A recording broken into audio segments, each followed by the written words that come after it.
The Sonic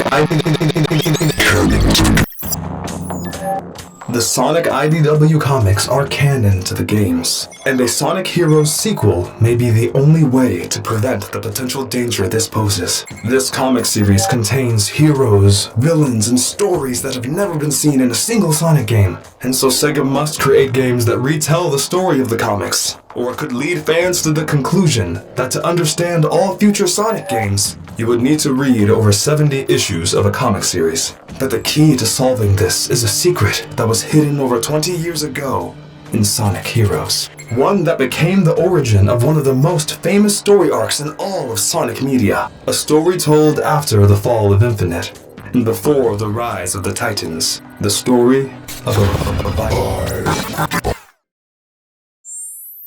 The story of a virus. A metal virus. Sonic Heroes 2, The Metal Virus, would not only bring together all Sonic fans, but become a symbol of the entire Sonic community. But why Sonic Heroes and why the Metal Virus? Well, the answer lies within the secret of Sonic Heroes.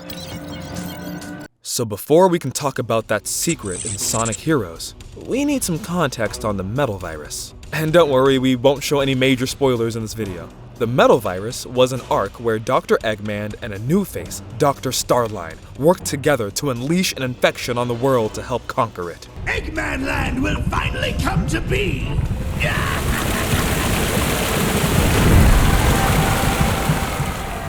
However, this experiment was too much of a success, as it began turning every living thing that touched the infection into a Zombot. A ravaged and robotic hollow shell of the person you were before.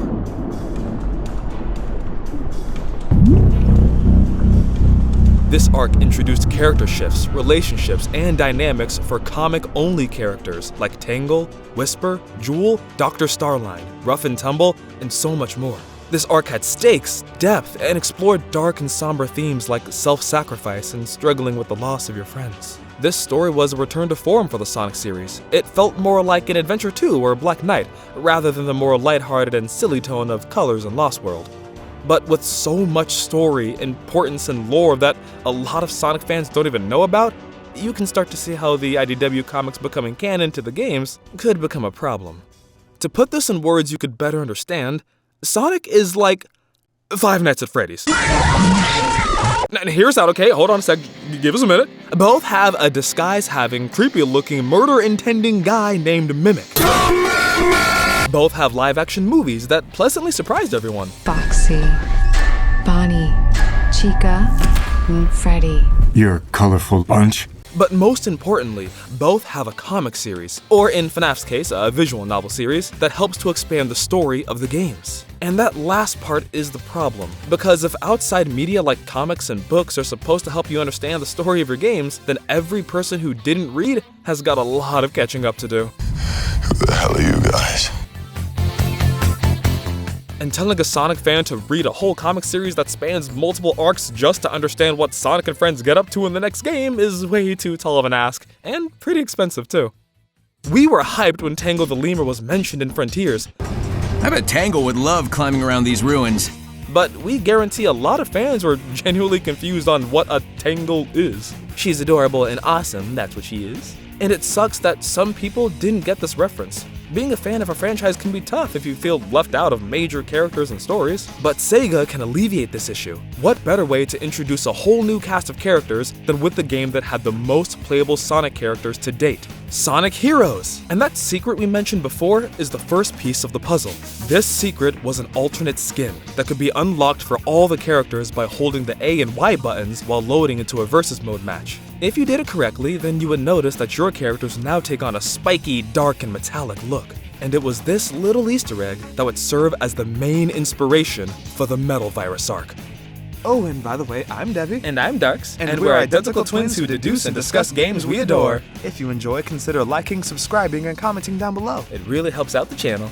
Now, back to the comics. The arcs in IDW have to be adapted into a game at some point so that every Sonic fan can truly come together and enjoy this franchise. And Sonic Heroes would be perfect. Metal Sonic was the main antagonist for this game, and the metal skin design for the Zombots originated here, so the Metal Virus would be such a poetic choice for a sequel. The Metal Virus is also the first arc in the comics, with its build-up being the literal revenge of Neo-Metal, taking place right after Sonic Forces when the Resistance is putting the world back together after Eggman and Infinite's tyranny.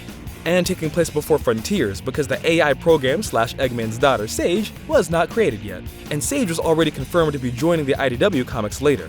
So the comics and games will already start crossing over even more soon.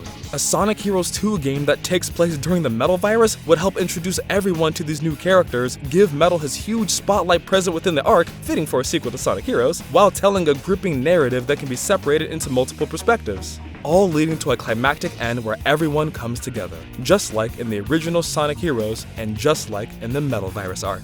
But that begs the question, how exactly would this game even work? Would we get more teams? What would happen if a character got infected by the virus? How could they team up like in Heroes without making any physical contact? Well, this could easily be achieved thanks to one thing, the real superpower of teamwork. I don't know what the title's gonna be. Fine. Fine, we'll keep that title. What sort of teams will be playable in a Sonic Heroes sequel? Sonic, Shadow, and Silver? Cool, but by now, not the most creative idea. Or maybe Tangle, Whisper, and Jewel. Or Lanolin if we're talking about later arcs. Makes sense, but what if the sequel had something more? No teams of 3 or 4, but instead a single team of several dozen. Team Resistance. And to spice it up, there would also be a second team, a team of only one, Solo Sonic. The Metal Virus arc is unique in that almost every character you know and love takes part, and they all work together. Except for Sonic. Kind of. You see, for the majority of the entire arc, Sonic works alone. He has to, because early on, and we mean very early so we don't quite consider this a spoiler, Sonic becomes infected with the Metal Virus and is forced to fight alone, only interacting with a few characters here and there. The game would follow these two storylines, Sonic's and the Resistance's, matching the flow of the story in the comics. The whole point with Team Resistance would be this essence of togetherness, of teamwork. As for Sonic, his isolation would provide a more deep and sincere look for how Sonic reacts in darker situations where he's not able to rely on others as easily, and when others can't rely on him. A more emotional perspective where they are unable to depend on Sonic. A perspective this arc nails in the comics and one that would be a fresh take for the games, serving as a sort of opposite feel when compared to Frontiers, where while Sonic was also alone and infected with something, everyone was helpless and depended solely on him. And with Team Resistance, you'd finally be able to do what every Sonic fan, if you're like us, has always dreamt of, forming your very own team of heroes! Woo! Mixing and matching with any characters you want. Tangle teaming up with Shadow and Dreamroll? A team with only Chads? Why not? I sound like a clown. Why not? You got this. Thank you.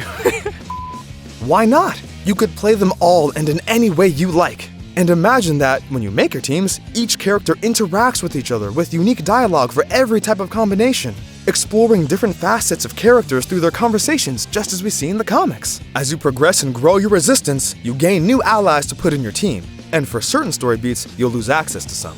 Now, there could be a third storyline to follow as well, one with Eggman, Metal, and of course, Dr. Starline. Metal would be speed, Eggman could be power or flight, and Starline, not sure. Tell us in the comments below, along with different team combinations you come up with. But what's the point in all this? Even if a hero sequel makes sense, even if it's perfect for telling the story of the Metal Virus, and even if it creates a bridge connecting Sonic game fans and comic fans alike, what would make this game in any way a symbol of the entire Sonic community? Well, isn't it obvious? Just look at what the Sonic franchise has done. In our Year of Silver video, we celebrate the fact that everyone over at Sega is finally on the same page again when it comes to the Blue Blur. It's that convergence, that unified quality that not only reflects in the developers and the artists, but also in their choice in wanting to unify the comics and the games. This may be a tall order to achieve, but games like Frontiers and Sonic Shadow Generations reminded us that this franchise can blast through our expectations with Sonic speed. So what better a symbol, a representation for this togetherness of game fans and comic fans than the combination of a game centered around teamwork and an arc centered around joining forces to accomplish impossible odds. A game that reminds us that when we all work as one, we will always prevail. Because together, We're Sonic Heroes!